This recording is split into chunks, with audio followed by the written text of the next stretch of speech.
Hi, everybody. Hi, everybody. That's better.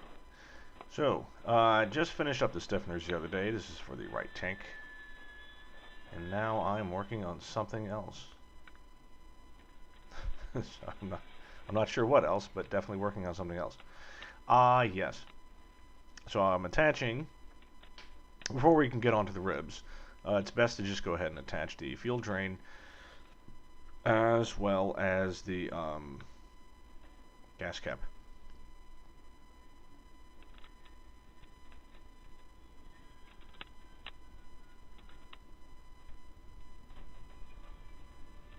So, same thing really, just mark the location of the item that's going to be sealed, seal it up. Now I do use one Cleco here.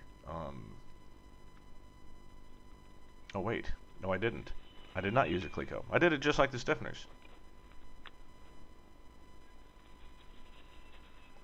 I apologize for the weirdo lighting, but it's cold. And when it's cold, it's easy. Just you open a door just enough to let the direct sunlight come in and blast you in the face and at least warm you up a couple of degrees. But you do not open that hangar door, as it has also been very windy around here. Cold and windy, no fun. Though it has made it very clear. You can see now. This, I mean, I'm out in Oakland. I'm in California here, in San Francisco Bay, and you can see all the way from Novato down past SFO. It's very clear.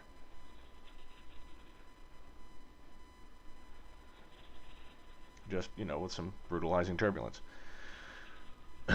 So, yeah. Now, did I learn anything about the tank? Oh, yeah. So, again, got to make sure that you countersink enough because the countersink on the gas flange has to be to accept the skin. So it's got to be a little deeper. And one thing I did do wrong. So if you look in the instructions, and I can see how this could be confusing, but the gas cap, when it shows the, you know what? I'm just going to put a picture of it here. So, okay, so you see that, you see the gas cap where it shows the callouts for the rivets. See how it looks like there's squares lining all the way around, kind of so that it's aligned to be flush with the inside of the actual gas cap area? It's not doing that. It's supposed to be red up and down. Those are squares and diamonds. Because there's different thicknesses of metal, this gas cap kind of has a sway to it. That's made to work with the curvature of the fuel tank skin. So you've got 5s and 4.5s. It's not just all 4.5s. And I kind of wondered about this the first time. I'm like, these seem to be a little bit short, so I used a longer one. And this time around, I'm like, oh, I'm just an idiot. Okay, that's easy enough to fix. I can fix myself being an idiot. So yeah, what appears to be just a very nicely organized picture actually is, I don't know, Vans, can you please change the symbols so that there's some rounder ones or just different ones? Because diamond and star, I mean a diamond and a square is just a square turned 45 degrees.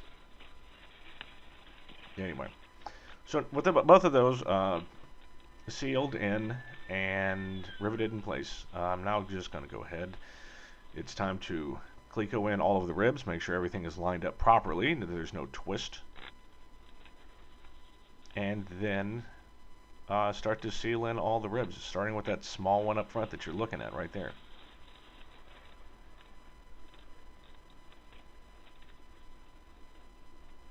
Now I am doing a lot of this out of order based on what the instructions have. The instructions have you make, like they make you do the attach brackets for the main spar. Way before this, my bandsaw blade broke, so I didn't have anything to do. I was up a creek. So I said, screw it. I'll just wait until after I'm done. I just want to go ahead and get all of the sealing done and out of the way as quickly as humanly possible. Oh, and that's another thing. It has been not brutally cold, but I mean cold enough. Low 30s. Okay, upper 30s at night. And a lot of the sealant that you see there, which I put that stuff on a week ago. It's yeah, it still hasn't completed setting.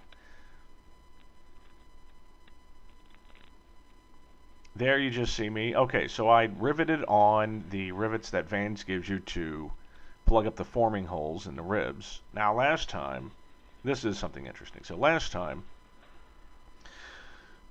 pardon me, I used a bolt and nut combination, torqued it on really well, and then slathered the whole thing in sealant. And it worked fine, except for the fact that it was kind of in the way while you're trying to rivet, because this interior rib has two pieces, and both of those have two forming holes. And two of those forming holes just happen to be close to each other where you're going to actually be riveting them on. So it doesn't exactly work too well.